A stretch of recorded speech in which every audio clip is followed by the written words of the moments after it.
வணக்கம். இன்னைக்கு நாம 19ஆம் நூற்றாண்டுல வாழ்ந்த ஒரு மாபெரும் ஞானி, ஒரு சமூக சீர்திருத்தவாதி சுவாமி வள்ளலாரோட ஆச்சரியமூட்டும் வாழ்க்கைய பத்தி தான் பார்க்க போறோம். வாங்க, ஒரு கேள்வியிலிருந்தே ஆரம்பிக்கலாம். ஒரு மனுஷனால தான் உடம்பையே தூய ஒளியா மாத்த முடியுமா? இந்த கேள்விதான் வள்ளலார் கதையோட மையப்புள்ளி. 1874ஆம் ஆண்டு ஜனவரி 30ஆம் தேதி ஒரு பெரியவர் ஒரு சின்ன அறைக்குள்ள போறாரு. உள்ள இருந்து கதவை தாழ்த்திக்கிறாரு. அவ்வளோதான்.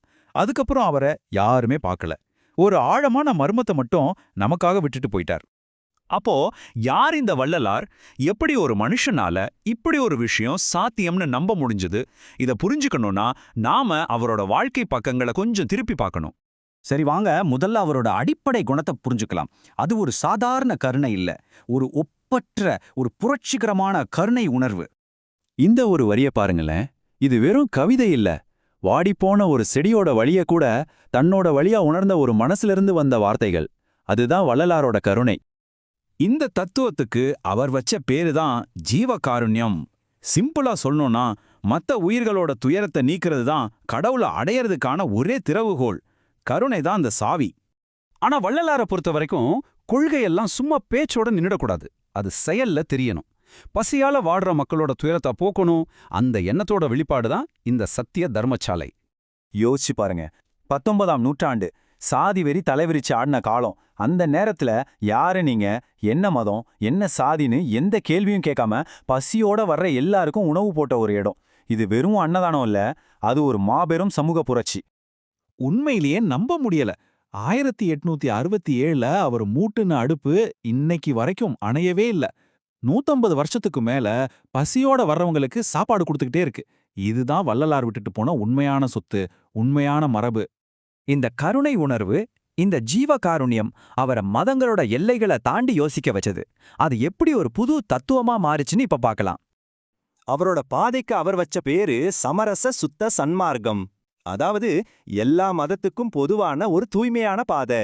இங்க எந்த அடையாளத்துக்கும் இடம் இல்ல, உண்மைக்கு மட்டும்தான் இடம். இதுதான் ரொம்பவே ஆச்சரியமான விஷயம். மத்த மதங்கள்லாம் எதை அதோட கடைசி லட்சியமா சொல்லுதோ, சொர்க்கம், முக்தின்னு, வள்ளலார் சொல்றாரு அதெல்லாம் நம்ம பாதையோட முதல் படிதான் அப்படின்னு. இந்த தத்துவத்துக்கு ஒரு உருவம் கொடுக்கணும்னு அவர் கட்டினது தான் இந்த சத்யஞான சபா. இது ஒரு கோயில் மாதிரி தெரிஞ்சாலும் இங்க சிலைகள் கிடையாது. இது ஒரு எண்கோண வடிவத்துல இருக்கும். உண்மையை தேடுற யார் வேணாலும் எந்த பேதமும் இல்லாம இங்க ஒன்னு சேரலாம். அவரோட பார்வையில கடவுள் ஒரு தனி நபர் இல்ல, அது எங்கும் நிறைஞ்சிருக்கிற ஒரு பேரொளி, ஒரு மகா சக்தி. அதனாலதான் அவர் சொன்னாரு, அருட்பெருஞ்சோதி தனிப்பெருங்கருணை. அதாவது கருணைதான் கடவுளோட உண்மையான வடிவம். இந்த அளவுக்கு கருணையும் தெய்வீகத்தோட தொடர்பும் இருக்கும்போது சில சமயம் தர்க்கத்துக்கு அப்பாற்பட்ட விஷயங்கள் நடக்கும் இல்லையா? ஆனா இதெல்லாம் ஏதோ மாயாஜாலம்னு அவரோட சீடர்கள் நினைக்கல. அவரோட தத்துவத்தோட ஒரு இயல்பான விளைவுன்னு தான் பார்த்தாங்க. அவரோட வாழ்க்கையில் நடந்ததா சொல்லப்படுற ஒரு சம்பவத்தை கேளுங்க. ஒரு ராத்திரி தருமசாலைக்கு திடீர்னு 100 பேருக்கும் மேல விருந்தாளிங்க வந்துட்டாங்க. ஆனா அங்க சமைச்சு வச்சிருந்ததோ கொஞ்சம் பேருக்கு மட்டுமான சாப்பாடுதான். அங்கிருந்த மேலாளருக்கு ஒரே பதட்டம். ஆனா வள்ளலார் ரொம்ப அமைதியா இருந்தாரு. என்ன நடந்திருக்கும் நினைக்கிறீங்க? வள்ளலாரே பரிமாற ஆரம்பிச்சாரு. அங்கிருந்தவங்க சொல்றபடி வந்த 100 பேரும் வயிறு நிறைய சாப்பிட்டாங்க. ஆனா ஆச்சரியம் என்னன்னா, எல்லாருக்கும் பரிமாறி முடிச்ச பிறகும் பாத்திரத்துல சாப்பாடு மீதம் இருந்துச்சாம். இந்த மாதிரி அற்புதங்கள் எல்லாம் ஒரு பெரிய இலக்கோட சின்ன சின்ன படிகள் தான்.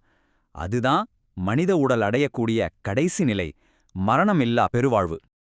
இப்ப நம்ம ஆரம்பிச்ச இடத்துக்கே வரோம். வள்ளலாரை பொறுத்த வரைக்கும் அவர் கடைசியா செஞ்சது ஒரு தற்கொலையோ மறைவோ இல்ல.